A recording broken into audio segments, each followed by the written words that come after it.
السلام علیکم ورحمۃ اللہ وبرکاتہ۔ میں وسیم احمد امجدی اشرفی۔ آپ اگر ہمارے چینل پر نئے ہیں تو ہمارے چینل کو سبسکرائب کر لیں۔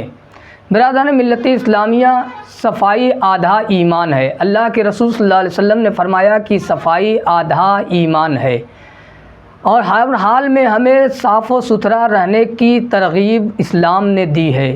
لیکن آج معاشرے کے اندر بہت سے نوجوان ایسے ہیں جو صفائی کا بالکل خیال نہیں رکھتے، یہاں تک کہ بسا اوقات وہ استنجا بھی کرتے ہیں تو پانی اور دیگر چیزوں کا استعمال نہیں کرتے، جس سے وہ ناپاک ہی رہتے ہیں۔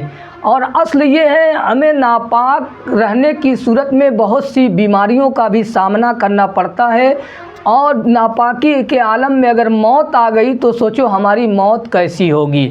تو استنجا کرنے کا صحیح طریقہ کیا ہے، آج کی ویڈیو میں میں یہی بتاؤں گا، اس لیے کہ اللہ کے رسول صلی اللہ علیہ وسلم کی ایک حدیث ہے۔ سرور کائنات صلی اللہ علیہ وسلم نے فرمایا کہ پیشاب کے چھینٹوں سے بچو، عام عذاب قبر اسی کی وجہ سے ہوگا۔ جو قبر کے اندر عذاب ہوگا یہ پیشاب کے چھینٹے سے نہ بچنے کی وجہ سے ہی ہوگا۔ تو استنجا کا صحیح طریقہ کیا ہے؟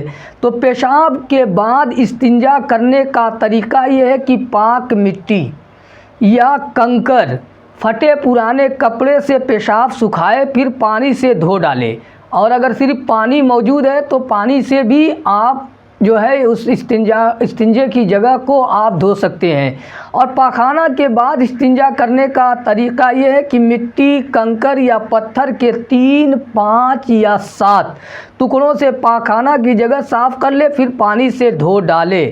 اب اس کے بعد بہت سے لوگ ہیں جو استنجے میں کون سا ہاتھ استعمال کرنا چاہیے انہیں یہ بھی معلوم نہیں ہوتا ہے، تو اس میں تو سیدھے ہاتھ کا استعمال بالکل نہیں کرنا چاہیے، بلکہ یہاں تک کہ اگر ہم پانی کس ہاتھ سے گرائیں اور کس ہاتھ سے دھلیں یہ ہمیں بالکل معلوم ہونا چاہیے۔ تو ہم جو ہے داہنے ہاتھ سے پانی گرائیں گے اور بائیں ہاتھ سے اس مقام کو دھلیں گے۔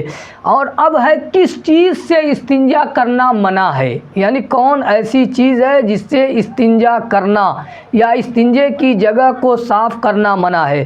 تو اس میں بہار شریعت میں مصنف بہار شریعت نے فرمایا کہ کسی قسم کا کھانا، ہڈی، گوبر، لید، کوئلہ اور جانور کا چارہ وغیرہ، ان سب سے چیزوں سے استنجا کرنا بالکل منع ہے۔ کن جگہوں پر پیشاب کرنا منع ہے؟ بہت سے لوگ سمت بھی نہیں دیکھتے، پورب کی طرف منہ کرنا ہے کہ پچھم کی طرف منہ کرنا ہے کہ اتر کی طرف کرنا ہے کہ دکھن کی طرف کرنا ہے۔ خاص کر ہمیں قبلے کا احترام کرنا چاہیے، اور کن جگہوں پر بیٹھ کر استنجا کرنے کی شریعت نے ممانعت فرمائی اس پر بھی ہمیں غور کرنا چاہیے۔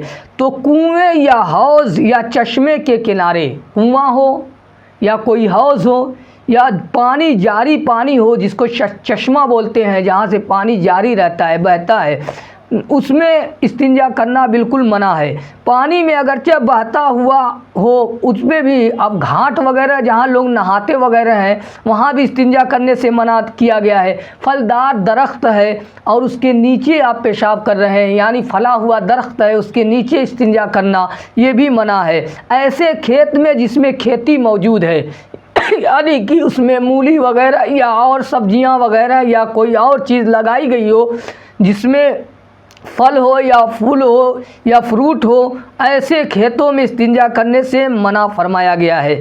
سائے جہاں لوگ اٹھتے بیٹھتے ہوں، یعنی ایسے درخت کا سایہ، چھاؤں والی جگہ جہاں اکثر و بیشتر لوگوں کا اٹھنا اور بیٹھنا ہو، ایسی جگہوں پر بھی استنجا کرنے سے منع فرمایا گیا ہے۔ مسجد یا عیدگاہ کے پہلو میں، یعنی مسجد ہے اس کے دیوار کے سٹ کے، یا عیدگاہ ہے اس کے پہلو میں استنجا کرنا منع ہے۔ قبرستان یا راستے میں، قبرستان میں بھی استنجا کرنا منع کیا گیا، یا عام راستہ جس پہ اکثر لوگ آتے اور جاتے ہیں ایسے راستے پہ بھی استنجا کرنے کی ممانعت ہے۔ اور جس جگہ جانور بدھے ہوں، یعنی کوئی بھی جانور بدھا ہو اس جگہ بھی استنجا کرنے سے منع کیا گیا ہے۔ اور جہاں وضو یا غسل کیا جاتا ہو، یعنی جہاں غسل کرنے خاص وہ جگہ اسی کے لیے ہو، غسل کے لیے ہو، یا وہ جگہ خاص وضو کے لیے ہو، ایسی جگہوں پر بھی استنجا کرنا منع ہے۔ ان سب جگہوں پر پاخانہ پیشاب دونوں کرنا منع ہے۔